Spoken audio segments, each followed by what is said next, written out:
15. Trev's Wrestling Show here on Trev TV. I'm Trev. You know that. If you're tuning in, if you're watching, it's too sweet. Anyway, I did say I was a busy man today, and that I was. And thankfully, I only have to make one reaction video today. Now, I caught as much of the replays as I could, which was basically every match, all the important stickies as to what happened in between, afterwards, all that fun stuff. I'm talking, of course, about New Japan Pro Wrestling's Dominion 2019 show. You want my reactions? Here we go. Smash number 1. And this was probably the easiest one to predict, because, I mean, it was expected. Jon Moxley versus Shota Umino. Now, credit where credit's due. Umino came right out of the gate very early. Unfortunately for Umino, he's a young lion. So, going up against a man like Jon Moxley, being a young lion and coming out of the gate fast only gets you so far. And it didn't get Umino very far at all. I mean, he got some offense in, and that's about it. The rest was all Moxley. And as you could expect, well, I wasn't expecting it to be over in 3 minutes 52 seconds, but it was over in 3 minutes 52 seconds. Right after of course, Moxley won. You don't need me to tell you that. After the match, Moxley basically demanded he wants in the G1. Whether or not that happens remains to be seen. For a squash match, I've never been the hugest fan of squashes. For a squash match, I'll give this one a 3. It did what it was supposed to do. I mean, I know not all matches that start off the card first are over quick, but this one was over quick, and it basically, it was, if it was supposed to tell the story of Moxley being a dominant force in New Japan, it did just that. And I mean, it didn't have to rely on blood. It didn't have to rely too much on weapons. Actually, I don't think there was any weapons involved. But overall, for a squash, it did its part. Match number 2. Saw Satoshi Kojima versus Shingo Takagi. And I read later on, after I did my prediction video, that it was Takagi that demanded a match with a heavyweight. And it did not fail to deliver. Very dominant by Takagi. Very dominant. Early, midway, and near the end. I mean, yeah, Kojima got his licks in, and he took some sick bumps at the same time. There was a lot of apron work. There was some outside work. There was lariats. There was running DDTs. It was, Takagi took a couple of good knee shots, and they traded elbows. Everything that it was supposed to do as far as a heavyweight versus the guy who just lost Best of the Super Juniors was supposed to do. And it definitely got off the point that Takagi was not done. I mean, a loss to Super Juniors, yeah, it hurt, but it didn't derail anything. Not a damn thing. Takagi hit his lariat to cover for 2. They traded elbows. Takagi hit the last of the dragon, which was a really sick move. If you've never seen it, check it out. Match is over in 11 minutes 14 seconds. Now, granted, this was a little bit longer than the opening match on the card, which is never a bad thing. It told its story, but I'm still only giving this one a 3. And it's not to say that I expected more, because, I mean, who doesn't? For what it was worth, a heavyweight and a junior weight, it was all right. I also forgot to mention that after this match, Takagi also wanted to get in on the G1.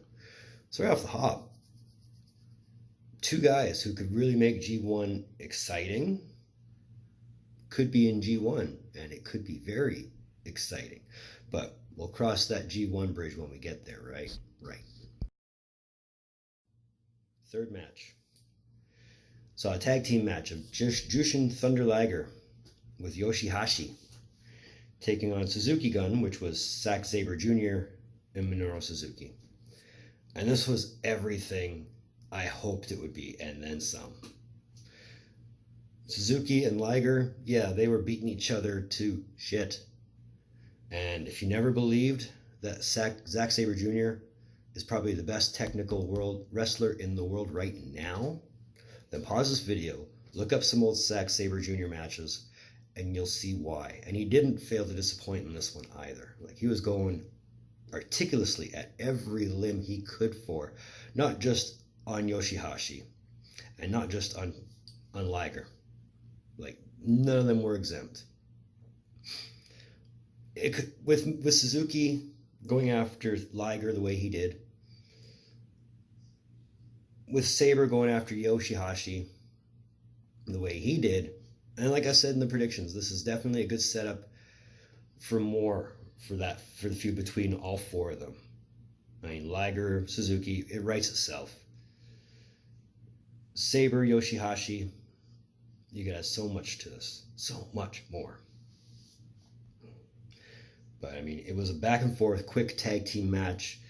I mean, it didn't last long. It was over in 9:39 with Yoshi-Hashi pinning up Zack Sabre Jr. for the win for the team. So Liger got a win on his farewell tour. Overall, I'm giving this one 3.5. I'll give it 3 3/4, so 3.75. It was a great match. And I mean, again, setting up for long-term booking. After the match, Yoshi-Hashi wants a shot for the RPW British Heavyweight Championship. Now, where that one can go is anybody's guess, but I guarantee you it'll probably be good. So looking forward to what they're doing with all four of these guys after this match. Match number 4 saw a 6-man tag match consisting of a team of Taguchi Japan, which is Hiroshi Tanahashi, Juice Robinson, and Ryusuke Taguchi, versus the team from Bullet Club, which was Jay White, Chase Owens, and Tajiri Ishimori. Now, I said coming into this one, look for Juice Robinson to be the weak link. I could not have been more wrong. Juice was focused. Juice was determined, and I think Juice was very pissed. I mean, it played into it very well. I mean, he did what he had to do in the match to go along with Jay White taking out Tanahashi. Well, not taking him out, but his main focus was Tanahashi. So, I mean, almost instantly you want to think that it was just set on those four, with White and Tanahashi doing their own thing, but they were involved in the match just as much. Lots of frequent tags, lots of spots, lots of power moves, lots of near falls. I mean, it could have went either way, and it should have the way it went. I mean, the story they told, they didn't have a lot of time. I believe the match was over in 9 minutes, 48 seconds for Taguchi Japan. But, oh my goodness. Look for Juice to be a lot more dominant in future. And I don't know what they're going to do with Tanahashi and Jay White, if they're going to keep them going, because the story they're telling is just phenomenally good. I'm almost looking forward to seeing more from them. And who knows, maybe we'll get it. Match number 5. And this was your first championship match of the night. For the Never Openweight Championship, you had the champ, Tai Chi, taking on Tomohiro Ishii. I had reservations about this match. I honestly didn't think it was going to start as slow as it did. But it thankfully picked up, and to my surprise, the early offense was all Tai Chi. It was all his way. It was the way he was wrestling. And he did eventually hit a block and, Ishii was well on his way to making his momentous comeback, as we expected. But it was a lot of power moves in this one. Once, Tai Chi wasn't being a coward and running around and whatever else. There was a lot of power moves. I mean, Tai Chi locked in the Emperor's Cross. Ishii was hitting Insiguris. Lots of ways where you could have thought Tai Chi had it done. A lot of ways where you thought Ishii could have had it done. But after Ishii hit that vertical brainbuster, pinned him 1, 2, 3 at 16 minutes 11 seconds, yeah, you had a new never open weight championship for the 4th time. As I said it would. I'm giving this match a 3 only.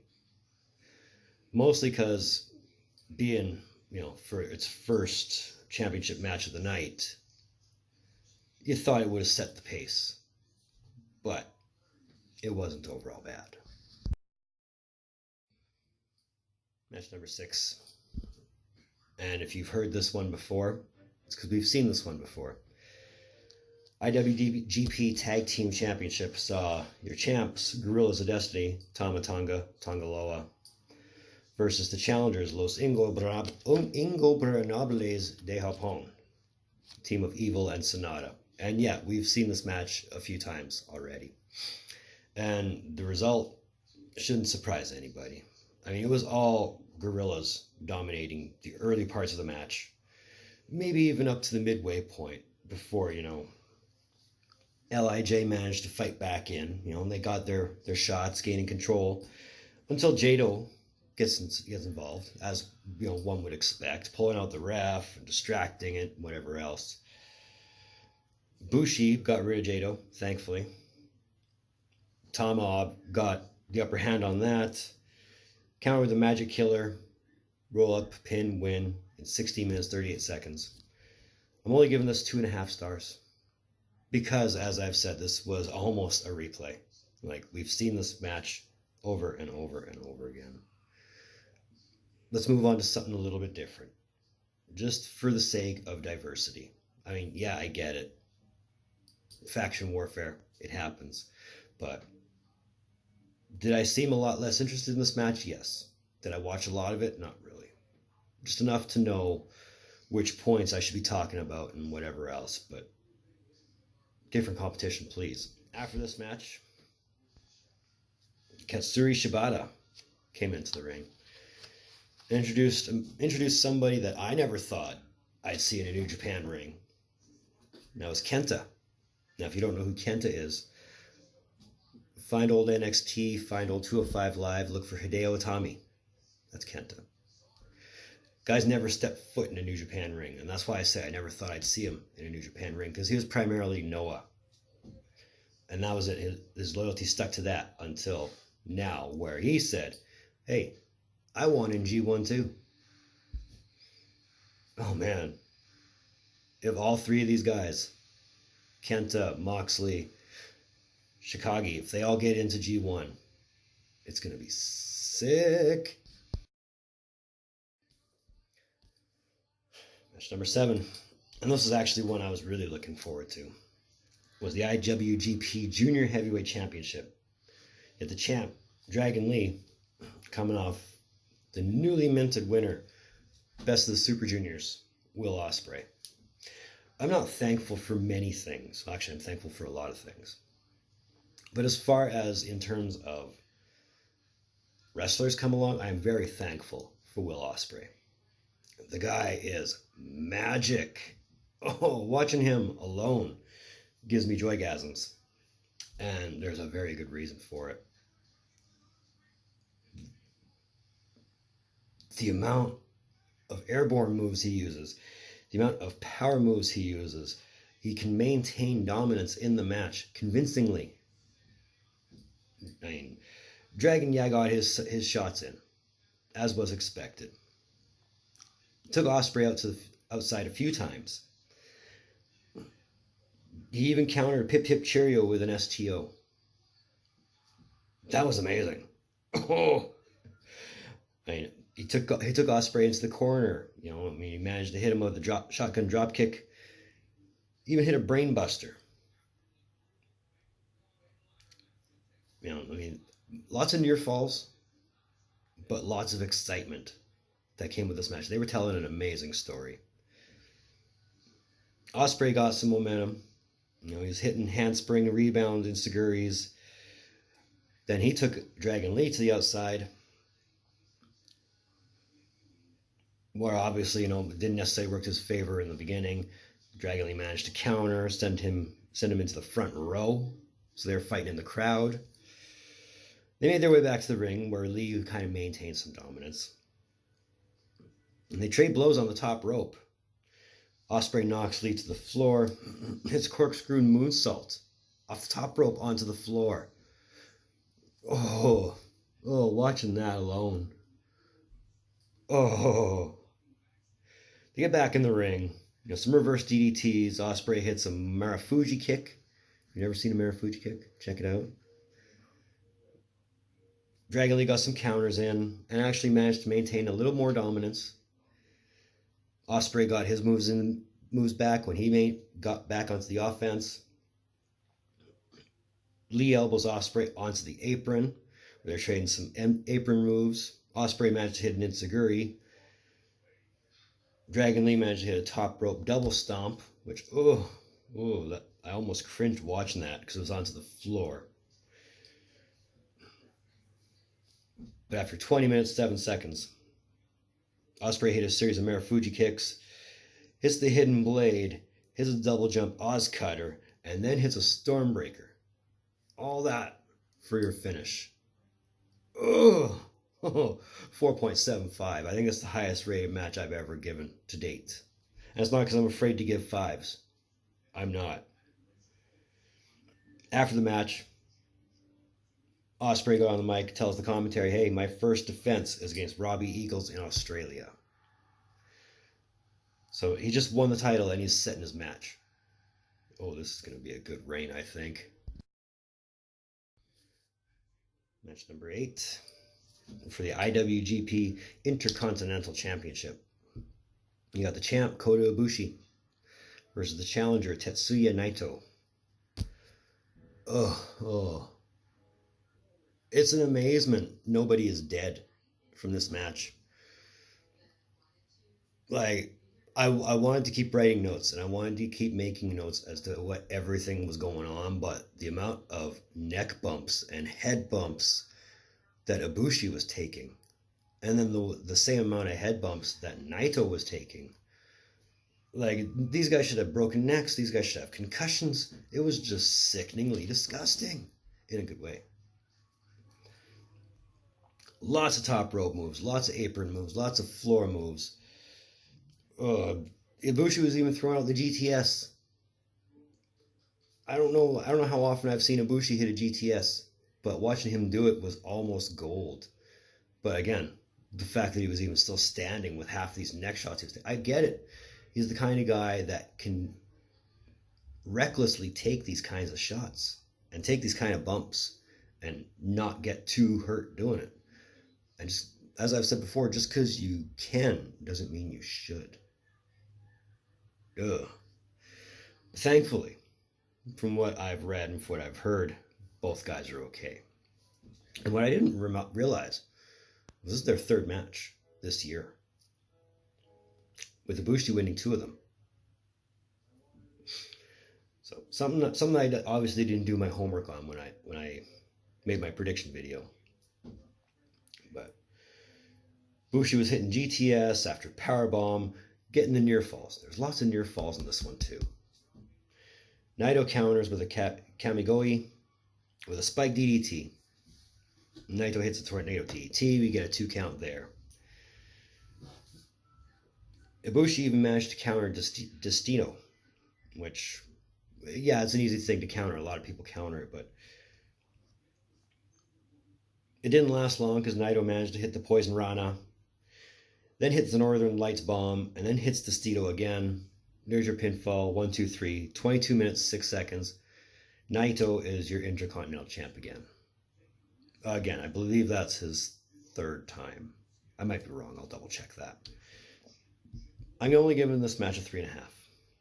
I can imagine a lot of people are giving it better scores than I am. But again, the unnecessary neck bumps and just the overall cringe in this match. Good match, just very, very cringy. Match number 9. And your main event for the evening saw, for the IWGP Heavyweight Championship, saw the champ, the Rainmaker, Kazuchika Okada, versus the Painmaker, the GOAT, the Ayatollah of Rock and Rolla, Chris Jericho. If you were going into this expecting a classic, you weren't far off. The only thing wrong might have been the outcome, but I'll get to that as I get further in. Very back and forth in the beginning, as it should have been. No one guy really managed to gain early momentum, but that was okay. That made for a great match to start with. Jericho came out with some shoulder tackles and then managed to take it outside. Okada chased him around the ring for a bit. When they get back in, Okada hits a boot, or eats a big boot, sorry. Jericho got some missile drop kicks in with some walls, and you had to know, throwing the walls on Okada's not going to tap at all. So why the walls were even brought out, I don't know, but it's nice to see it, as it always is. Okada took it out of the ring. Jericho managed some baseball slide, and Okada went over the barricade. So then they were taken out into the ring, or out into the stands. They were taking more outside of the ring. And Jericho DDTs Okada into the table. Tables in Japan don't break so easy. More tables are set up, but Okada counters that with a powerbomb. I mean, it's good to see basic moves in this for a change. But let's continue. Some more back and forth. Jericho manages to keep the offense going, manages a back suplex, and elbows Okada repeatedly. I'm surprised Okada was not busted open. They trade blows. Jericho gets more offense on Okada going. Okada manages to counter, hits a sliding back elbow, hits with a counter hip attack, hits a DDT, and then Jericho rolls back out. Not a lot of near falls as much as there was either guy getting out of the ring. Get back in. Some near falls. Thankfully, there's some near falls. You got some chops and you got some trading blows. Okada starts busting out the tombstones. I'm glad somebody is still using tombstones effectively. Unlike, certain 52-year-old wrestlers who are supposed to be retired and can't even manage to lift a guy up to do a jackhammer properly. Okada hits an air raid crash neck breaker. Yeah, it sounds as harsh as it looks. But Jericho counters that with a triangle dropkick. So it was fun. It was fun. They battle on the top rope. Okada sends Jericho to the canvas. Jericho counters the Rainmaker. A lot of guys counter the Rainmaker. Makes you question the effectiveness of the Rainmaker, but I digress. Trade more blows. Jericho hits a lion salt. The lion salt. Covers for a 2. Okada hits a drop kick, and then Jericho hits a code breaker. So Jericho's busting out everything. Undoes the turnbuckle. Okada counters any offense Jericho had at that point with some Germans. Don't German me!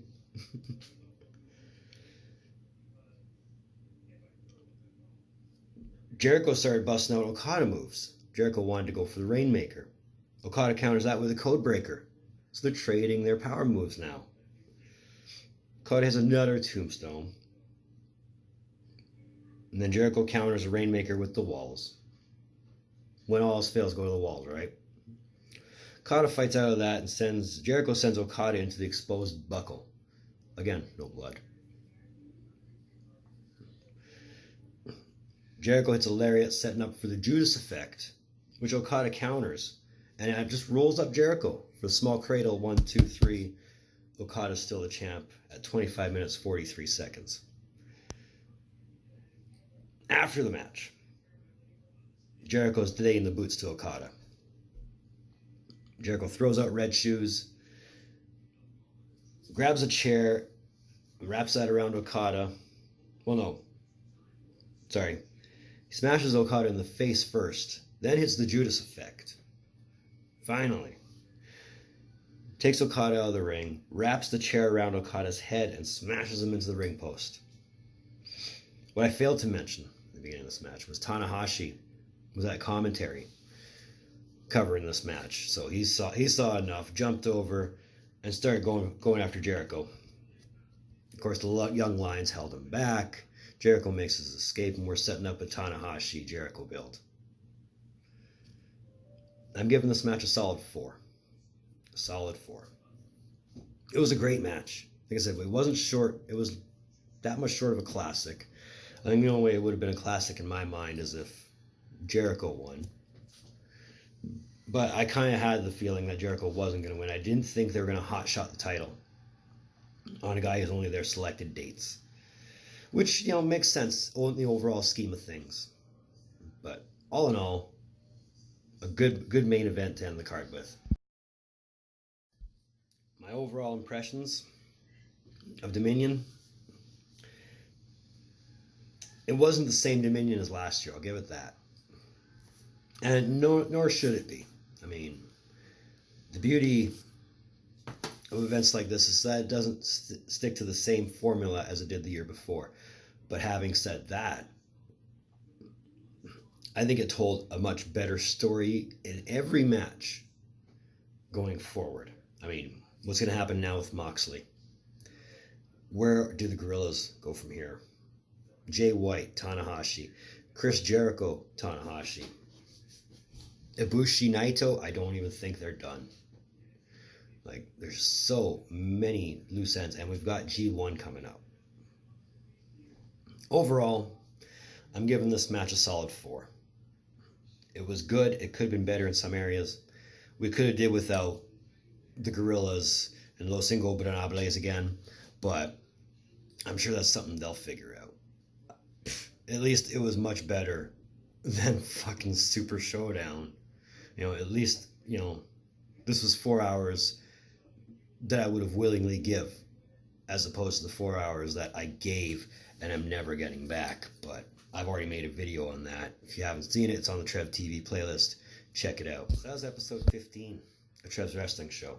Yeah, I did it a lot differently. I think I'll probably stick to this formula of how I'm going to review pay-per-views now instead of completely going through the match, because I spend a lot of time writing notes the way I was doing it, or the way I have done it up until this.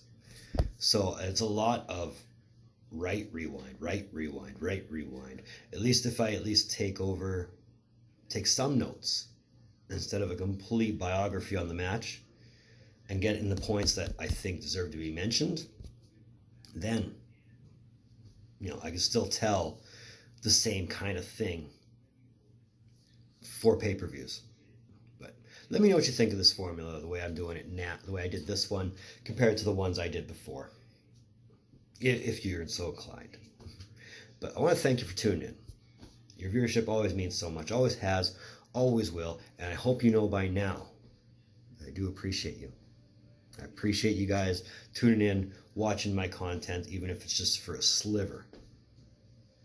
I appreciate all the views you guys have given me. So feel free to like this video if you liked it. If you didn't like it, give me a like anyway. At least show that you appreciate I'm putting out the content. And if you want, it's a little red, that's pink. It's a little red button down there somewhere. Feel free to hit that. And you can stay up to date with all the content I'm going to put out. And if you really want to, you can find Trev TV on Facebook at Trev's TV.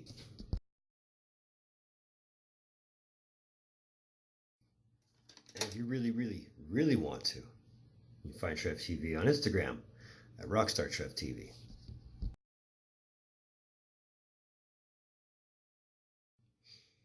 Moving forward, I do have to do that Spartacus review.